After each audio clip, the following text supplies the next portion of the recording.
சண்டை கிட்ட போட்டோம்னாலும் இங்கே தான் வருவோம். இங்கே வந்து வீட்லேயே தாட்டிட்டுருவோம். நீங்கள் சண்டை போடுறீங்க போங்க ஆலமரம் போகுங்க. அப்போ இங்கே வந்துட்டு போனாலும் கிராமம்னா சிறப்பு, நகரம்னா ஐயோ சிறப்பற்றது அப்படின்னு நினைக்கிறாங்க. அப்படி இல்லை. ஆலமரம் இருக்கக்கூடாது, அது வீட்டுக்கு ஆகாதுன்ற மாதிரிலாம் நிறைய கருத்துக்கள் உண்டு. நீங்கள் இந்த ஆலமரம் இருக்கிற தோட்டமாக காடுகளாக பார்த்து வாங்கியிருக்கீங்க. இதுக்கு என்ன சிறப்பு? நீங்கள் இதனால் வாங்குறதுக்கான காரணம் என்ன?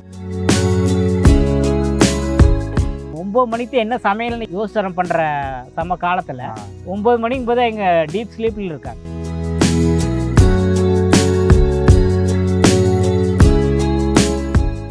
ஆனால் இப்போ பழமையான விதைகள் வந்து பயன்படுத்துறதுல ஒரு நல்ல சிறப்பு இருக்குது. நம்ம இப்போ வந்து ஹைப்ரிட் விதைகள் அந்த மாதிரிலாம் நிறையா சொல்கிறாங்க. நம்ம அந்த ஆமணக்கு இந்த மாதிரி பயிர்கள்லாம் நம்ம நிறையா விளை வச்சு எடுக்கிறோம். இதுக்கு வந்து நம்ம பழமையான விதைகள் நீங்கள் வச்சுருக்கீங்களா, இல்லை இப்போ ஹைப்ரிட்னு சொல்லுவாங்க அந்த மாதிரி விதைகள் வச்சுருக்கீங்களா? நம்ம எதுவுமே இங்கே நிலம் சார்ந்த விதைகள் தான் வச்சுருக்குறோம். இங்கே எந்த நிலத்துக்கு எது பொருந்தி வருதோ காலங்காலமாக பயன்படுத்திட்டு இருந்தாங்களோ அதைத்தான் ஆமணக்காகட்டும், அவரை துவரை பச்சை பயிறு இது எல்லாமே அந்த மாதிரி தான் போட்டு எடுத்துக்கிறோம். இப்போ ஹைப்ரிட்டாக இருந்தாலுமே இந்த அவரை துவரை பச்சை பயிறு நிலக்கடலை பார்த்தீங்கன்னா கொடிக்கடலை தான் இருந்தது. ஆனால் இப்போ வந்து குத்துக்கடலை அப்படின்னு சொல்லிட்டு இப்போ ஹைப்ரிட் பண்ணாங்க. அது பண்ணியே 20-30 வருஷத்துக்கு முன்னாடியே அதெல்லாம் பண்ணிட்டாங்க. இப்போ அதுதான் இருக்குது நிலக்கடலைன்னு பார்த்துட்டேன். ஆனால் ஆமணக்கெல்லாம் வந்து இந்த நிலத்துக்குரிய நாட்டு விதைகள் தான். அந்த விதைகளையே தான் நீங்கள் திரும்பவும் பயன்படுத்தி இப்போ நீங்கள் அதே விதைகளை திரும்ப பயன்படுத்தும் போது அதனுடைய ஹீல்டு கம்மியாகிறதுக்கான வாய்ப்பு இருக்குதுங்களா? இப்போ ஒரு இதில் வருது, அதையே திரும்ப நீங்கள் விதைகளாக பயன்படுத்தும் போது ஹீல்டு குறையுதான்னு கேட்குறேன். இல்லை, அது விதைகள்னால குறையிறதுக்கு வாய்ப்பு இல்லை இந்த மாதிரியானது. ஏன்னா நிலத்தோட சத்துக்கள் வேணால் போகும்போது குறைவாக இருக்குது. நமக்கு தான் சுழற்சியே இருக்குதே, எங்கேயுமே போகிறது இல்லையா. அந்த செடியோட சாம்பல் கூட மறுபடியும் இங்கேயே வந்து இங்கே தான் இருக்குது. அதனால் ஈடு குறைவு இதனால இல்லை, மழையோட மழைப்பொழிவு பொறுத்து ஈல்டு மாறுறதுக்கான வாய்ப்பு இருக்குதே ஒழிய மற்றபடியில் எங்களுக்கு மழையே அதிகமாக பெஞ்சாலும் சிக்கல். ஏன்னா அந்த அப்போ பார்த்தீங்கன்னா இந்த எண்ணெயோட தரம் வந்து குறைவாக இருக்குது. இது வெப்பத்தில் இருந்து வளரக்கூடிய தாவரம். அதிகமாக ஆமாம், வெப்பத்தில் இருந்து குறைவான ஈல்டு தான், ஆனால் சாரம் அதிகமாக இருக்கும். அதனோட தனித்துவம் அதிகம். வறட்சியான காலம் இந்த முறையே எங்களுக்கு பார்த்தீங்கன்னா எண்ணெய் மிக மிக சிறப்பாக வந்திருக்கு. அப்படியே கமன்னு இருக்கு, வாசமாக இருக்கும். ஆமாம், நல்லா இது இருக்குது. ஏன்னா அதனோட ஆற்றலும் அதிகம். பொதுவாக இந்த பகுதி பார்த்துட்டிங்கன்னா நல்ல வெப்பமுள்ள பகுதி. இந்த பாறை சூடுகள் இது எல்லாமே அதிகமாக இருக்கிறதுனால அது நல்ல தரமான விளைவைத்தான் தருது.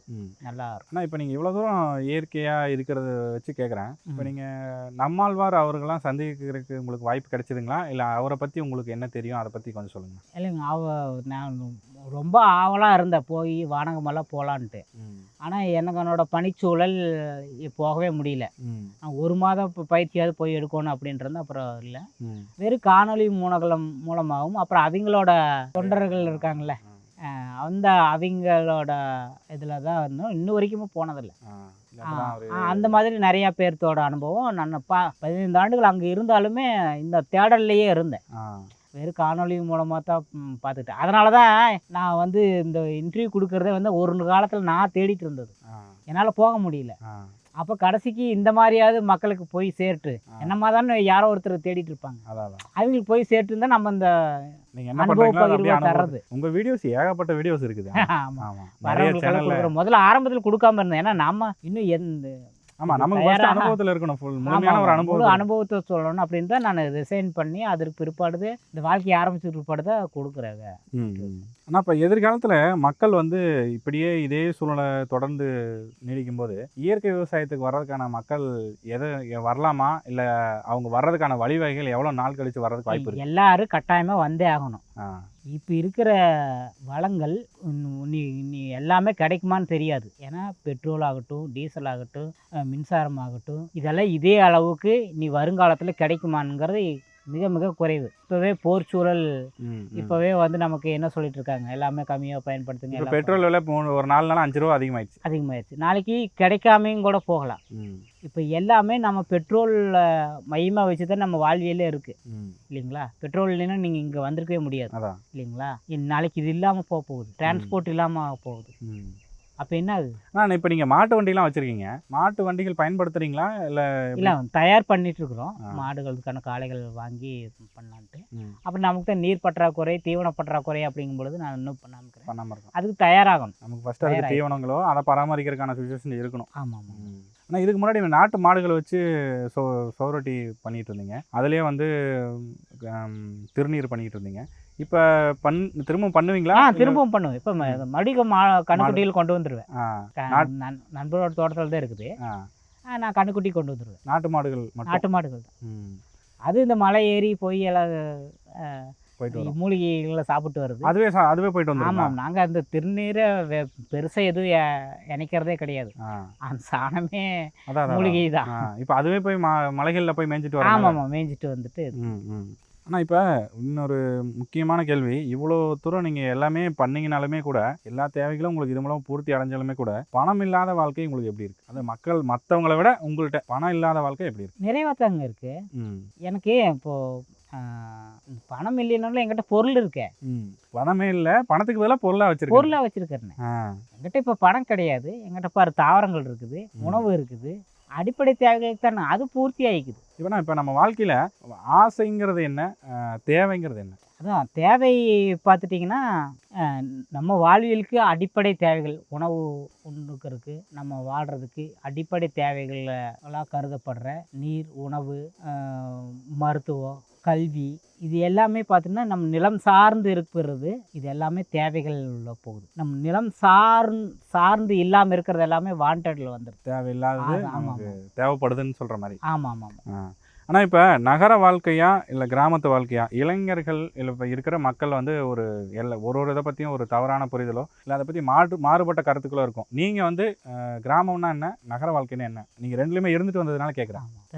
அதாவது இந்த ரெண்டுலேயுமே இயல்பு. ஏதோ நகரத்தில் இருக்கிறவங்க இப்போ பொதுவாக ஒரு கருத்து எப்படின்னா, கிராமம்னா சிறப்பு, நகரம்னா ஐயோ சிறப்பற்றது அப்படின்னு நினைக்கிறாங்க. அப்படி இல்லை, இந்த ரெண்டுலையுமே இயல்போடு இருக்கிறது, எங்கே இருந்தாலுமே இயல்போடு இருக்கிறது. ஆனால் அந்த இயல்பு வாழ்க்கை இப்போ இங்கே கிராமத்துலேயே பார்த்துட்டிங்கன்னா, இப்போ கிராமமாகவே கிடையாது.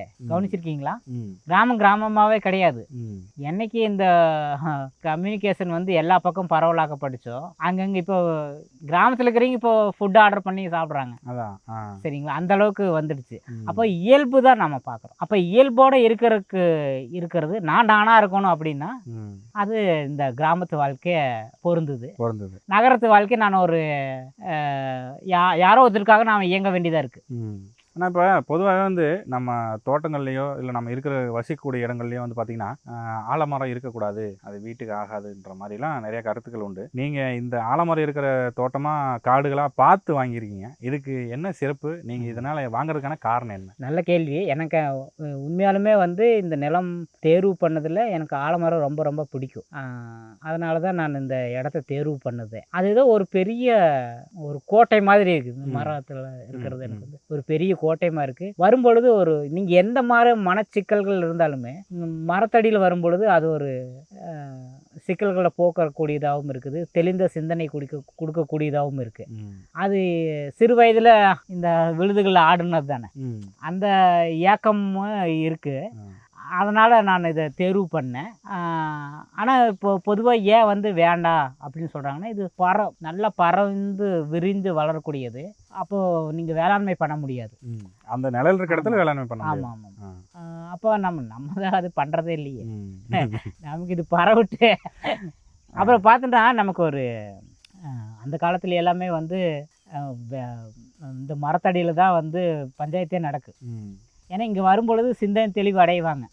குற்றம் புரிந்தவன் தன் குற்றத்தை ஒத்துக்குவான், பாதிக்கப்பட்டவனுக்கான ஒரு நீதி கிடைக்கி. இதெல்லாமே இந்த உயிர் சூழல் இருக்கிறது கிடைக்கும். இன்றைக்கி கோர்ட்டு கட்டுமானத்தில் இருக்குது, அங்கே போய் எங்கே போய் பார்க்குறது. அப்போ நமக்கு ஒரு ஃப்ரீ கவுன்சிலிங் இங்கே கிடைக்குது. இங்கே ஆலமரத்தடியில் நீங்கள் எந்த சிக்கலில் இருந்தாலும் இங்கே வரும்போது ஒரு தெளிவு கிடைக்குது.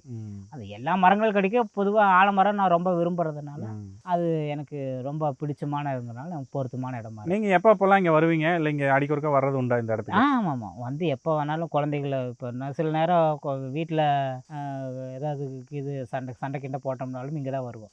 இங்கே வந்து வீட்லேயே தாட்டி சொல்லிடுவாங்க, நீங்கள் சண்டை போடுறீங்க, ஆ போங்க ஆலமரம் போங்க. ஆ அப்போ இங்கே வந்துட்டு போனாலும் தெளிவாயிருவேன்னு மனைவிக்கு தெரியுது. இப்போ இங்கே வந்துட்டு போனதுக்கப்புறம் உங்களுக்கு உள்ள உணர்வு எந்த மாதிரி இருக்கும்? இங்கே ஆலமரத்துக்கு அடியில் வந்து கொஞ்ச நேரம் நீங்கள் இளைப்பாறிட்டு போகும்போது அது புத்துணர்ச்சி அடிப்படையில் வந்து புத்துணர்ச்சி கிடைக்கும். அப்புறம் நம்ம ஒரு குழப்ப நிலையில் இருப்போம்ல, இங்கே வரும்பொழுது ஒரு தெளிவு கிடைக்கும். குழப்பம் தான் எல்லாத்துக்குமே காரணம். பயத்துக்கான மூலமே வந்து குழப்பம்தான். சரிங்களா? அப்போ இங்கே குழப்பம் நீங்கும் பொழுது தெளிவு, பயத்துக்கு நேர் எதிர் என்ன, தைரியம், இதெல்லாமே கிடைக்குது. இப்போ மக்கள் வந்து பொதுவாக நீங்கள் சொல்கிறதையோ இல்லை இது மாதிரி யாருனா சொல்கிறதையோ நம்ம காதில் கேட்கும்போது என்ன ஏதோ சொல்கிறாங்க அப்படிங்கிற மாதிரி தான் இருக்கும். இந்த இடத்துல வந்து அதனுடைய உணர்வை ஃபீல் பண்ணால் தான் அது எப்படி இருக்குங்கிறது தெரியும்.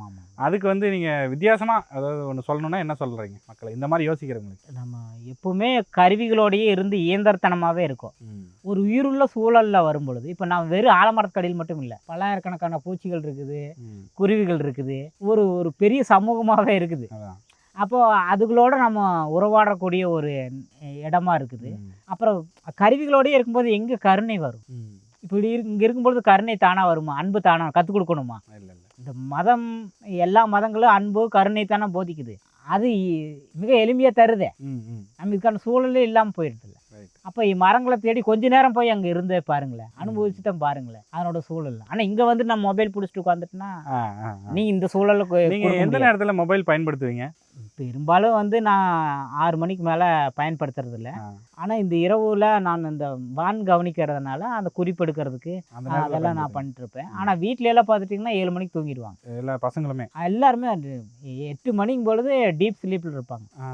அதானே என் குடும்பத்துக்கு கொடுக்கணும். அதான் சரிதா. நீங்கள் 9 மணிக்கு என்ன சமையல்னு யோசிக்க வேண்டிய யோசனை பண்ணுற சம காலத்தில் இது 9 மணிக்கு போது எங்கள் டீப் ஸ்லீப்பில் இருக்காங்க. இது என் குழந்தைக்கு கொடுக்கும்போது அவனுக்கு சிந்தனை வளர்ச்சி ஏற்படுது. சரிங்களா? இப்போ ஒரு குழந்தை வந்து வீட்டில் இருந்து வெளியேறுதுன்னா, இப்போ என் பையன் வர்றான்னா செடிக்கு தண்ணி ஊற்றுவான், இது ஆடு மாடுகளுக்கு தண்ணி தீவனம் போடுவான், அப்படியே வந்து விளையாடுவான், அப்புறம் எங்கள் கூட வந்திருப்பான். இதே ஒரு நவீனத்தில் இருக்கிற குடும்பம் பார்த்தோன்னா எடுத்து சொல்லி மொபைல் பார்க்கு, இல்லைன்னா ஃப்ரிட்ஜில் இருந்து ஏதோ ஒன்று எடுக்கு, இல்லைன்னா அம்மா ஸ்டவ்வில் இருந்து ஏதோ ஒன்று எடுத்து கொடுப்பாங்க, அப்படியே வெளியில் வருவாங்க, வாகனத்தை எடுப்பாங்க, அப்படியே போயிடுவாங்க. நீ உயிரற்ற சூழல்லையே கொடுத்துட்டு அதுக்கு நீ எப்படி கருணை எதிர்பார்க்க முடியும்? இல்லைங்களா? அப்போது அந்த இயல்பாக இருக்கிற வாழ்க்கை மிக எளிமையாக கிடைக்குதுங்க. கரெக்ட். சரி சரி. இந்த இலை வந்து ஏன் இப்போ இலை காஞ்சி இருக்குது அப்படின்னு நம்ம பார்க்குறோம். ஏன் வந்து இந்த கனி இப்போ பிடிக்கல, ஏன் இந்த வேர் வந்து இப்படி விழுந்துருக்குது, அப்புறம் அப்படியே இந்த காற்று இதில் இருக்கும்போது ஏன் இந்த குளிர்ச்சி தருது, இது உள்ள நுரையீரல் பொழுது அவ்வளோ இன்பமாக இருக்குது, அது ஒரு மாற்றத்தை ஏற்படுத்துது. இந்த ஆலமரத்துக்கு அடியில் இது எல்லாமே இதெல்லாம் நடக்குது. எல்லா மரங்களுக்குள்ளேயுமே நடக்குது. ஒரு புங்க மரத்து அடியில் போனாலும் அது ஒரு மனத்தை கொடுக்குது, இது ஒரு மனத்தை கொடுக்குது. அப்புறம் அங்கே இருக்கிற குருவிகள் இருக்குது, அது இன்பத்தை தருது. சரிங்களா? இப்போ நானே வந்தோன்னே கேட்டேன் இல்லைங்களா, அங்கே அந்த இடத்த பார்க்கும்போது அந்த அளவுக்கு தெரியல. நான் அந்த இடத்துல வந்து உட்காந்தோன்னே காலையில் அவ்வளோ அந்த ஒரு காற்று அடிக்கிறதுக்கும் மேலேருந்து அந்த வியூஸ் பார்க்கும்போது நம்ம ஏதோ கொடைக்கானல்லையோ ஊட்டிலையோ ரெசார்ட்டில் தங்கியிருக்க மாதிரி அந்த இடம் வந்து அந்த மாதிரி இருக்குது. இதே நம்ம வீடியோவில் காட்டும் போதோ இல்லை யாரோ ஒருத்தவங்க அந்த வீடியோவை பார்க்கும்போது என்ன நினைப்பாங்கன்னா, இதில் என்ன இருக்குது, ஏதோ இருக்காங்க பார்க்குறாங்க, போய் உட்காந்துருக்காங்க, இதை பற்றி பெருசாக பில்டப்பாக பேசலாம் அப்படிங்கிற அந்த ஒரு உணர்வு தான் இருக்கும். அந்த இடத்துக்கு வரும்போது தான் அதை ஃபீல் பண்ண முடியுது. கீழே தண்ணி இருக்குது, மேலே கூரை போட்டிருக்கீங்க, இங்கேருந்து பார்க்கும்போது அவ்வளோ வியூஸும் அந்த ஊரே ஃபுல்லாக தெரியுது. அந்த காற்று அவ்வளோ இனிமையாகவும் அந்த ஒரு ஜில்லுன்னு காற்றடிக்கிறதுக்கும் அவ்வளோ அற்புதமாக இருக்குது. அந்த இதை வந்து நம்ம சொல்லும் போது அந்த அளவுக்கு சொல்ல முடியாது. நான் வாழ்கிறேன் அப்படின்னு எனக்கு போய் வாழ்கிறேன், நீங்கள் வெறுங்காட்டுக்குள்ள ஒன்றும் இல்லாமல் கரண்ட் இல்லாமல் என்ன வாழ்கிறேன். அந்த இடத்துல ஒரு கட்டில் போட்டால் 2 நாளைக்கு எந்திரிக்காமல் தூங்கலாம், அந்த அளவுக்கு அற்புதமாக இருக்கு. சொல்கிறேன், சில நேரம் சாப்பிட்டேன்னா காலையிலேயே தூங்குவேன். இன்னும் போய் வேலை செய்யணும்னு என்ன இருக்குது, யார் வந்து கேட்க போகிறாங்க, யார் வந்து கேட்க போகிறாங்க? சரிங்களா? அப்போ நானாக இருக்கிறேன், என் உடம்பு என்ன சொல்லுதோ அதை நான் கேட்குறேன். தூங்குன்னு சொன்னால் தூங்குறோம், தூங்குன்னு சொன்ன பசிக்கும் போது சாப்பிட்றேன். ஆனால் நீங்கள் தூங்குன உடம்பு அயர்வாக இருக்குது, ஆனால் தூங்குவீங்களா? தூங்க மாட்டீங்க. அப்போ தான் இன்னும் வேலை பார்த்துட்டு வேறு ஏதாவது வேலை இருக்கும். அப்போ நீங்கள் உடம்புக்கு எதிராக வேலை பண்ணிகிட்டே இருந்தால் என்ன பண்ண முடியும்? அப்போ இதில் இப்போ இந்த கனி பிடிக்குது, இந்த கனியை சுவைக்கிறோம், இந்த கனி என்ன இவ்வளோ சுவையாக இருக்குது, ஏன் இப்போ இதாக இருக்குது அப்படிங்கும்போது நம்ம அதோட தொடர்பு கொள்கிறோம். ஆனால் இந்த இதில் வர கனியை வச்சு நீங்கள் மிட்டாய் செய்கிறதா சொல்லியிருந்தீங்க. ஆமாம், அது என்ன எப்படி செய்கிறீங்க, அது என்ன? பொதுவாக இது ஆண்மை விருத்திக்குரியது அப்படின்னு சொல்லிட்டு நாங்கள் என்ன பண்ணோம், இந்த கனி எடுத்து உலர்த்தி நிழலில் உலர்த்தி அதை மிட்டாய் செஞ்சுட்டோம். ம். மிட்டாய் செஞ்சு சரி பெரியவங்களுக்கு கொடுக்கலான்ட்டு இருந்தால் அந்த பூரா பொடுசுகளே சாப்பிட்டு முடிச்சிருச்சு. அவ்வளோ டேஸ்ட்டாக இருக்கும். நல்லா இருக்கும், ஆ. நல்லா இருக்கு. இப்போ இது வந்து முட்டையை செய்கிறதுக்கு நீங்கள் எதாவது வேறு ஏதாவது திரவம் எதனா கலப்பீங்களா இல்லை அது இல்லை, சக்கரை பாகு கலந்து வைக்கிறதா, வேற ஒன்று. அப்படியே வந்து வெயிலில் அந்த நாட்டு சக்கரை ஆ. போட்டு பாகு பண்ணி முட்டையை அந்த அதான் அந்த அச்சில் போடுற மாதிரி அச்சில் இல்லை, கையில் உருட்ட. வேற ஒன்றும் இல்லை. சரி சரி. அவ்வளோதாங்க, வேற ஒன்றும் இல்லை. அவ்வளோ நல்லா இருக்குது. ஆ. அப்போ இந்த துவர்ப்பாக இருக்கிறத வந்து காயும் கூட சமைச்சும் கூட சாப்பிடலாம் ரைட்டு. ஆ. இந்த காயை. ஆ. இப்போ ஆலமரத்தையும் உணவாக எடுத்துக்கிறோம். ஆ புரியுது. அப்போ இது எங்களுக்கு ஒரு இப்போ யார் இந்த ஆலமரம் இருக்கிறதுனால இந்த கேடுன்னு நினச்சவங்கள எல்லாமே வெட்டிட்டாங்க இன்னைக்கு ஆலமரத்தை. ம். ஆனால் அதனோட பயன்கள் எவ்வளோ பயன்கள் அதான். உங்கள் சிந்தனையே மாற்றி தருது. ஆ. சிந்தனை தெளிவு, மாற்றின்னு சொல்ல முடியாது, சிந்தனை தெளிவு தருது. ம். இன்னைக்கு எந்த கவுன்சிலிங் தாங்க எத்தனை பேர்த்துக்கு கூட போய் நீங்கள் பணத்தை செலவழிச்சிட்டு இருக்கிறீங்க. ம். ம். அது இயல்பாக இந்த மரம் கொடுத்துட்டு போகுது, அதான். நிழல் கொடுக்குது, சுத்தமான காற்றை கொடுக்குது, பல்லாயிரக்கணக்கான நுண்ணுயிரிகள் இருந்து பறவைகள் முதற்கொண்டு அதெல்லாம் கொடுக்குது. அதான். அது கூட நம்ம பழகும் பொழுது இன்னைக்கு மனிதன் இந்த சிந்தனையற்றே இருக்கிறான். அதான். அப்போ இந்த உயிர்களோட பழகும்போது நமக்கு இன்பம் கிடைக்குதா இல்லையா? அதான். சரி சரி.